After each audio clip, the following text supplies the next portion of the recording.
অনেক মানুষ হারাম টাকা দিয়ে কুরবানি দেয়, তাদের হারাম টাকা জানার কারণে আমি তার সাথে শেয়ারে অংশীদার হই না, কুরবানি দিই না। কিন্তু সমাজের সেই অংশটা আমার ঘরে আসার কারণে যে ব্যক্তি হারাম টাকা দিয়ে কুরবানি দিল সেও তো সমাজে একটা অংশ দিয়েছিল। কথা বুঝে আসছে কিনা? তাহলে হারাম টাকার একটা গোষ্ঠীর অংশ সমাজে ঢুকলো কিনা? আমি আপনি ইচ্ছা না থাকা সত্ত্বেও আমার ঘরে হারামের সেই গোষ্ঠীর টুকরাটা চলে আসবে, অনিচ্ছা থাকা সত্ত্বেও। কথা বুঝে আসছে? এই জন্য সমাজের যে পদ্ধতি মানুষ চালু করছে এটা শরীয়ত চালু করে নাই। মানুষ মনে করছে সমাজে এইভাবে দিলে মনে হয় ভালো হবে, কিন্তু এটা কোনো পদ্ধতির ভিতরেই পড়ে নাই। একবার বলে দিই, ওসিয়তকৃত যদি আমার বাবা মারা যাওয়ার সময় ওসিয়ত করে যায় যে এই বছর আমার নামে একটা কোরবানি দিব, আমার পক্ষ থেকে একটা কোরবানি দিব, আর বাবার সেই ওসিয়ত পুরা করার জন্য যদি কোরবানি দিই, তাহলে সেই ওসিয়তকৃত কোরবানির অংশের গুস্তটা এটা পুরাটাই সদকা করে দিতে হবে। এটা ফ্যামিলির কেউ খেতে পারবে না, গরিবদেরকে সদকা করে দিতে হবে। আর যদি ওসিয়ত করে না যায়, এমনি এমনি আমার বাবা মারা গেছে বা মা মারা গেছে বা দাদা মারা গেছে অনেক আগে, আমি সামর্থ্যবান হওয়ার কারণে তাদের পক্ষ থেকেও একটা অংশ আমি শরীর হইলাম, তাহলে নিজের অংশটা যেরকমভাবে নিজে পুরোটাই খাওয়া যাবে, আত্মীয় স্বজনকে দেওয়া যাবে, ওই রকমভাবে আমরা যদি মৃত ব্যক্তির পক্ষ থেকে ওসিয়ত করা ছাড়া এমনি এমনি দিই, তাহলে সেই বস্তুটাও খাওয়া যাবে, অসুবিধা নেই। কিন্তু ওসিয়ত করে গেলে খাওয়া যাবে, এই জিনিসটা খেয়াল রাখতে হবে। আরেকটা জিনিস হলো মান্নত করার কুরবানি। মান্নতের কুরবানি হলো যে আমার যদি এই বিপদটা কেটে যায় অথবা আমি ওষুধ থেকে যদি ভালো হই তাহলে একটা কুরবানি দেব, এইভাবে যদি কেউ মান্নত করে তাহলে মান্নতের কুরবানির গোস্তটা এটাও সদকা করে দিতে হয়, একটুটাও খাওয়া যায় না। কথা বুঝে আসছে? তাহলে এই জিনিসগুলি আমাদের খেয়াল রাখতে হবে যে মান্নতের কুরবানির গোস্ত কি করা যাবে না, খাওয়া যাবে। অনেকেই আমরা মনে করি 3 দিনের বেশি গোস্ত রাখা যায় না, কুরবানির গোস্ত 3 দিনের ভিতরে শেষ করে ফেলতে হবে। এটা একটা ভুল ধারণা। এটা 1 বছর শুধু কুরবানির সময় এই বিধানটা চালু ছিল। সাহাবায়ে কেরামদের মধ্যে বেশিরভাগই দরিদ্র হওয়ার কারণে এবং হিজরত করার কারণে তারা অনেকেই কুরবানি দিতে পারে নাই। তখন আল্লাহ রাসূল সাল্লাল্লাহু আলাইহি ওয়াসাল্লাম বলেছিলেন, তোমরা তোমাদের ঘরে কুরবানির গোশত 3 দিনের বেশি যেন না রাখো, অতিরিক্তগুলি তোমরা সদকা করে দিয়ে দাও। কিন্তু পরের বছর থেকে আল্লাহ রাসূল সাল্লাল্লাহু আলাইহি ওয়াসাল্লাম ওই বিধানটাকে রহিত করে দিয়েছেন। বলেছেন এখন থেকে আমার সাথী সঙ্গী সাহাবী যারা আছে এরা বেশিরভাগই সামর্থ্যবান, কুরবানি দেওয়া দিতে সক্ষম। কাজেই তোমরা এখন থেকে কুরবানির গোশত জমাও করতে পারো, ঘরে রেখেও দিতে পারো, সদকাও করতে পারো, এটা তোমাদের ইচ্ছা। 3 দিনের বেশিও যদি রাখা 1 বছর রাখলেও কি নাই, যদি রাখতে পারো নষ্ট না হয় তাহলে সমস্যা নেই। আর যদি রাখার মতো সিস্টেম না থাকে, নষ্ট হয়ে যায়, তাহলে সদকা করে দেবো, নষ্ট করার তো অধিকার নেই। এরপরে আসেন অনুমান করে বন্টন করা যায় আছে কিনা। কুরবানির গোশত 7 জনে কুরবানি দিছে বা 5 জনে দিছে, অনুমান করে বন্টন করা যাবে না। মেপে একেবারে কাটায় মেপে বন্টন করতে হবে।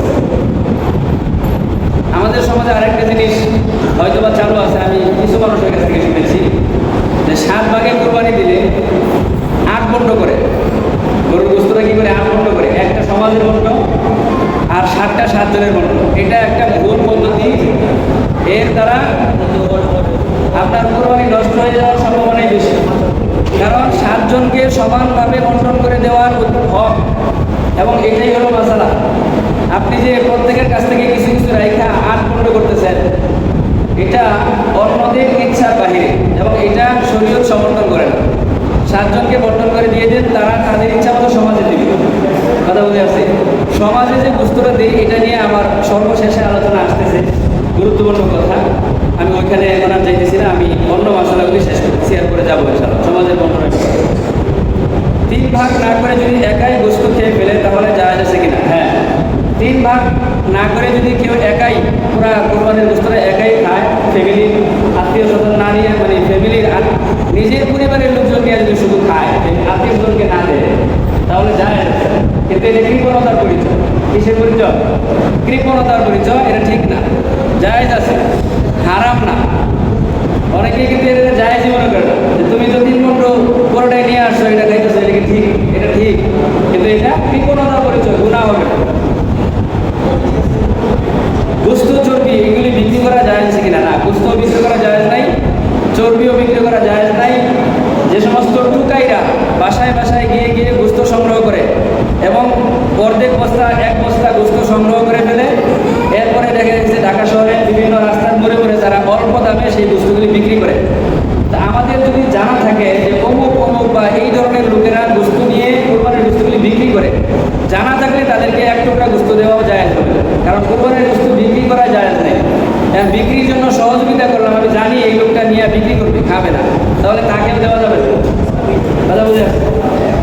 কোনোভাবেই যেন বিক্রি না হয়। কর্মচারীকে পারিশ্রমিক বস্তু দিয়ে দেওয়া যায় আছে কিনা? না। কর্মচারী অর্থাৎ কোরবানির দিন আপনি গরু বানানোর জন্য একজন কসাই রাখছেন বা কর্মচারী রাখছেন, তাকে আপনি টাকা নির্ধারণ করে রাখবেন। টাকা নির্ধারণ করে যে তোমাকে আমি এত টাকা দিব আমার গরুটা বানাই দিব। কথা বুঝে আসছে? কিন্তু কোরবানির জন্য, কোরবানি ঈদের দিন অল্প দামে কষাই পাওয়া যায়, 500 টাকায় 1000 টাকায় রাজি হয়ে যায়, অথচ একটা গরু বানাইতে 2000 3000 বা আরও বেশি টাকাও লাগে বা বেশি টাকা চায়। কিন্তু কোরবানির সময় তারা এতটা চায় না, এত দাবি করে না, কারণ তাদেরও জানা থাকে আমি যদি তার গরুটা বানাই দিই আমাকে কমপক্ষে 4-5 কেজি গোস্ত তো দেবে। তো 4-5 কেজি গোস্তের দাম 428, প্রায় 3000 টাকা। আর এদিকে আমি যদি পাই 1-2 হাজার টাকা, তাহলে আমার মোটামুটি ভালোই গোস্ত। এইভাবে উনি একটা মনে মনে হিসাব মেলা, এবং পরবর্তীতে কি হয়, যিনি কোরবানি দিয়ে উনি আসলেই তার জন্য 2-4 কেজি গোস্ত দিয়ে দেয়। তাহলে এটা যেমন যেন সরাসরি তাকে মজুরি দেওয়া হলো না, কিন্তু তাকে পরোক্ষভাবে সেও মনে মনে বুঝবো, আমিও বুঝলাম, তাকে তো একটু গোস্ত বাড়াই দেবো, কাজে এই টাকাটা একটু কমাই দিই।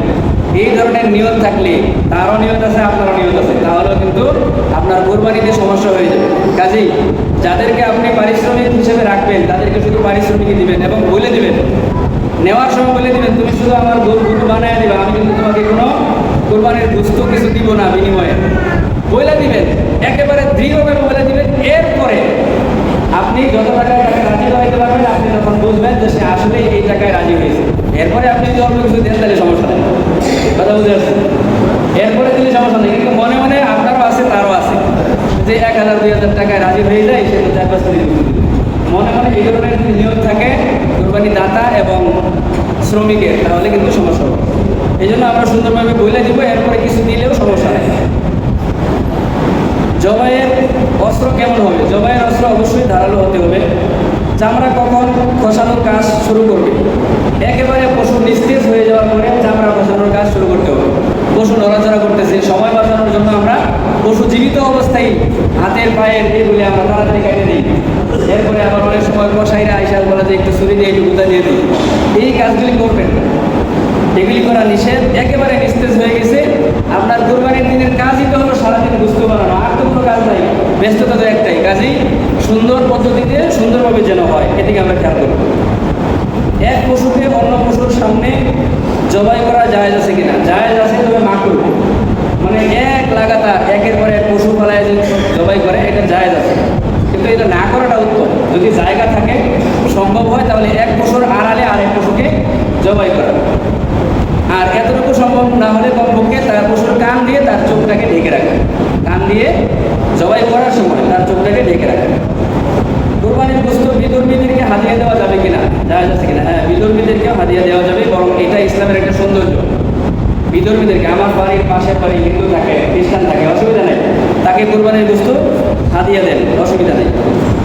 অন্যের উপর ওয়াজিব কোরবানি দিতে চাইলে তার অনুমতি লাগবে কিনা? হ্যাঁ, অন্যের উপর ওয়াজিব কোরবানি এটা যদি আমি আদায় করে দিতে চাই তাহলে তার অনুমতি লাগবে। যেমন বাবার উপরে কোরবানি ওয়াজিব, এখন ছেলে অনেক সামর্থ্যবান, তাহলে বাবাও সামর্থ্যবান, তাহলে ছেলে যদি কোরবানি দিয়ে দিতে চায় বাবার পক্ষ থেকে, তাহলে ছেলে বাবাকে বলবে যে আব্বা আপনার কোরবানিটা আমি দিয়ে দিচ্ছি, আপনার পক্ষ থেকে আপনার ওয়াজিব কোরবানিটা আমি দিয়ে দিচ্ছি।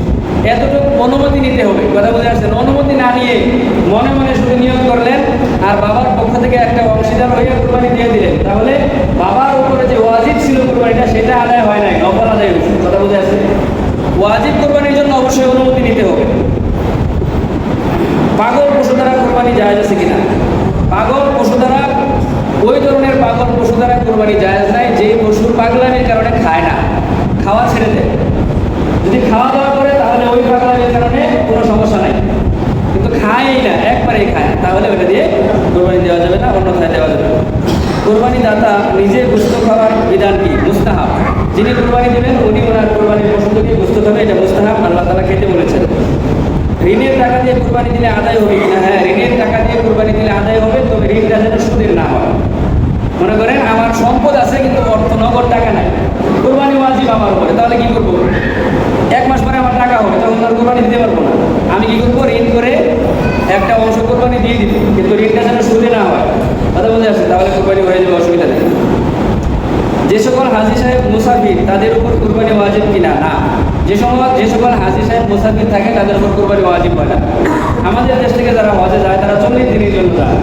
15 দিনের বেশি নিয়ত করে কোনো জায়গায় থাকলে সে আর মুসাফির থাকে না, সেই হিসেবে হাজী সাহেবরা কুরবানি দেয়। তবে যদি কোনো ভিআইপি পার্সন হজে যায় 9 দিনের জন্য, 10 দিনের জন্য, 12 দিনের জন্য হজে যায়, তাহলে উনি হজে যাওয়া আসা এবং সেখানে থাকা পুরা সময়টাই উনি মুসাফির, ওনার উপর কুরবানি ওয়াজিব হবে না। সামর্থ্যবান ব্যক্তি নবীজির পক্ষ থেকে কুরবানি দিতে পারবে কিনা? হ্যাঁ, সামর্থ্যবান ব্যক্তি নবীজির পক্ষ থেকে, নবীজির নামে যে আমি আল্লাহর রসুলের পক্ষ থেকে একটা কুরবানির অংশীদার হলাম, এটা জায়েজ আছে। বরং আলী রাদিয়াল্লাহু আনহু উনি যতদিন বেঁচে ছিলেন আল্লাহর রসুল সাল্লাল্লাহু আলাইহি ওয়াসাল্লামের পক্ষ থেকে একটা কুরবানির অংশ উনি দিতেন, একটা খাসি হোক বা উটের ভিতরে একটা অংশ উনি দিতেন।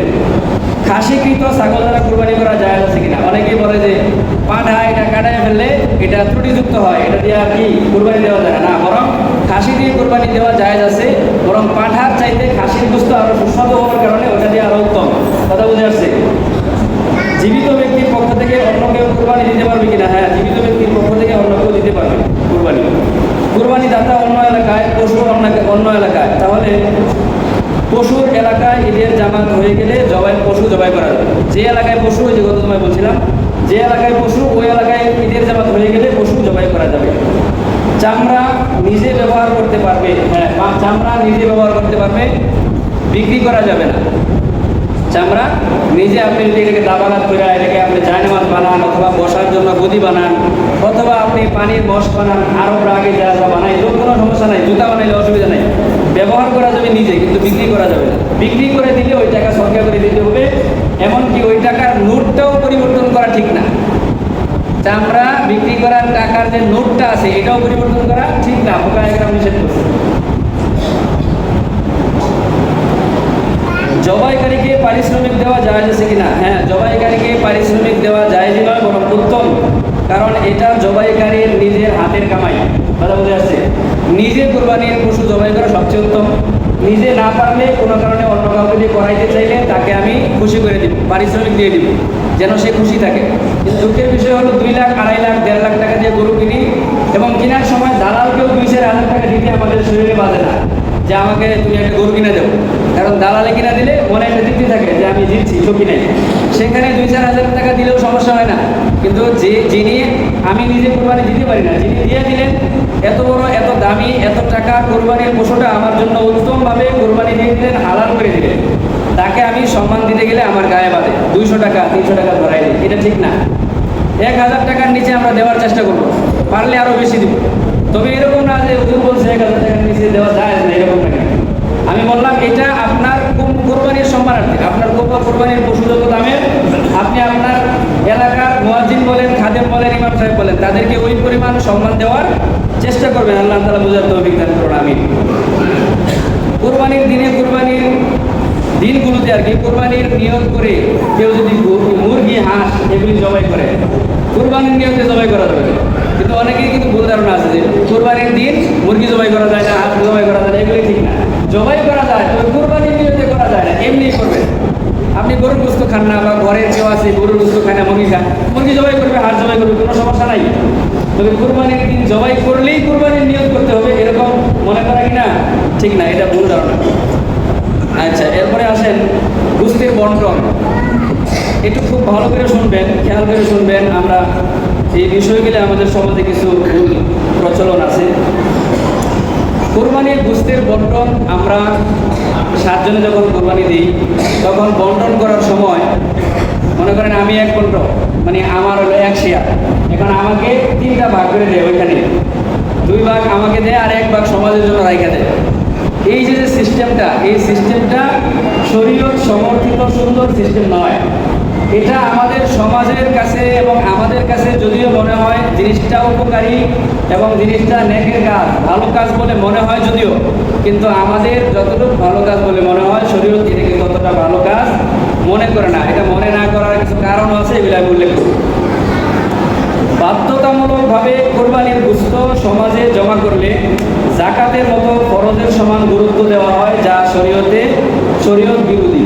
বাধ্যতামূলকভাবে সমাজে যেটা করা হয় যে 3 ভাগের 1 ভাগ দিয়ে যাও, অমুকে সমাজে ভাগ দিছে না, কথা বুঝে আসছে, এই ধরনের আলোচনা আছে। এবং গ্রামে অঞ্চলে এমনকি কিছু শহরেও আছে এরকম মসজিদ ভিত্তিক কিছু সমাজ থাকে, সমাজ তৈরি করা। সেই সমাজগুলি আসলে আল্লাহ তাআলার জন্য আমলের নিয়তে নাকি মসজিদে চাঁদা দেওয়ার নিয়তে নাকি গোশত খাওয়ার নিয়তে, এই জিনিসটা এখনো ক্লিয়ার না। অনেক এলাকায় এরকম ঘোষণাই করে দেওয়া হয় কোরবানির ঈদের আগে যদি তোমাদের বাৎসরিক মসজিদের চাঁদা ক্লিয়ার না করো তাহলে সমাজের গোশত দেওয়া হবে না, এরকম বলা হয় কিনা?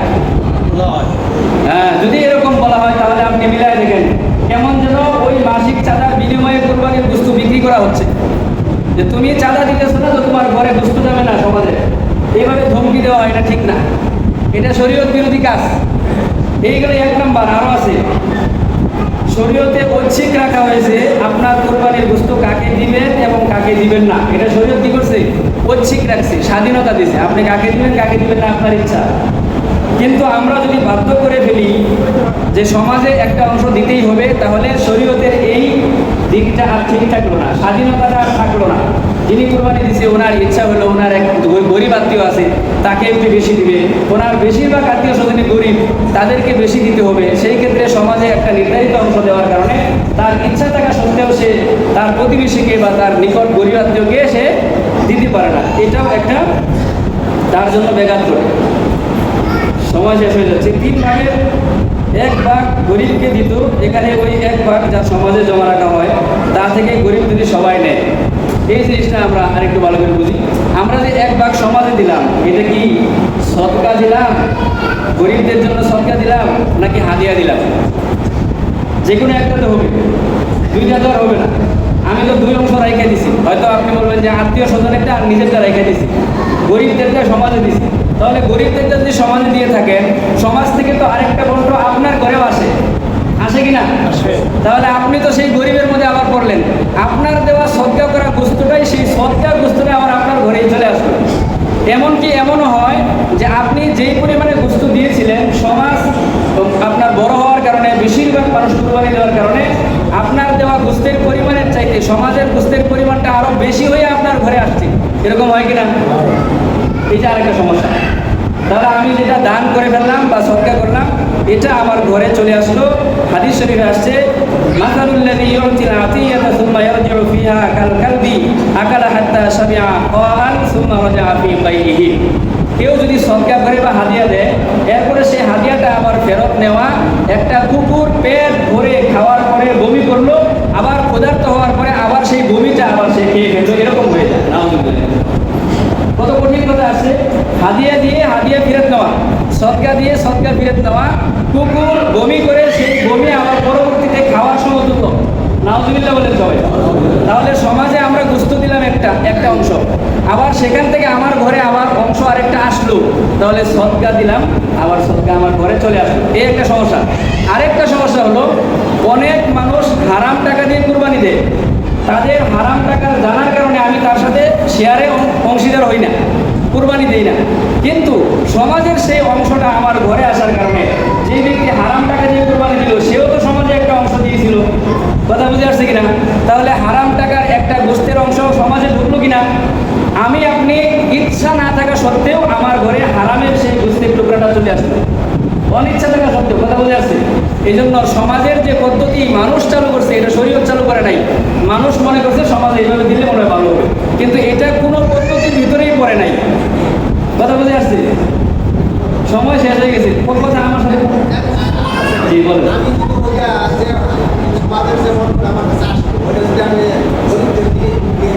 এটা বলতেছি, শেষ সমাধান আছে আমার কাছে, আপনার প্রশ্নের উত্তরটা আছে।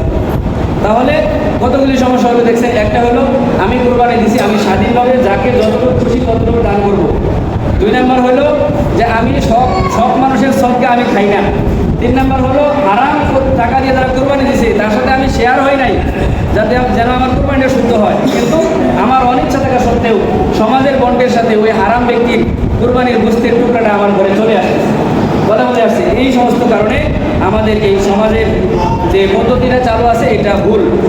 সমাজে জমা করার জন্য যে বস্তুগুলি দেওয়া হয় এটার আমরা সমাধান এভাবে করতে পারি যে বাধ্যবাধকতা করে নয়, ঐচ্ছিকভাবে, যে যাদের মনে চায় যতটুকু মনে চায় 3 ভাগের 1 ভাগই দিতে হবে এরকম না, যতটুকু মনে চায় আপনি সমাজে দিতে পারেন।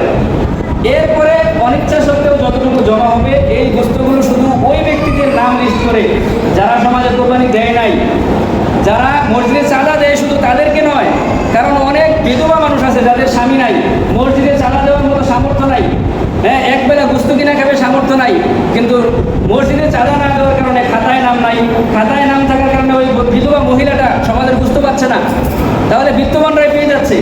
তাহলে সমাধান কি? যে ঐচ্ছিকভাবে, বাধ্যবাধকতা ভাবে না, ঐচ্ছিকভাবে সমাজে বস্তু যদি জমা হয়ে যায় আপনার চাপ প্রয়োগ করে নয়, তাহলে সেই জমা কিন্তু বস্তুগুলি গরিবদের নাম লিস্ট করে করে, বিধবা গরিব যা এবং কুরবানি যারা দেয় নাই খোঁজখবর নিয়ে নেওয়া, এটা অনেক বড় একটা দায়িত্ব মনে করিয়া আপনারা এইভাবে যদি বস্তুটা বন্টন করেন তাহলে সওয়াবের কিছুটা আশা করা যায়।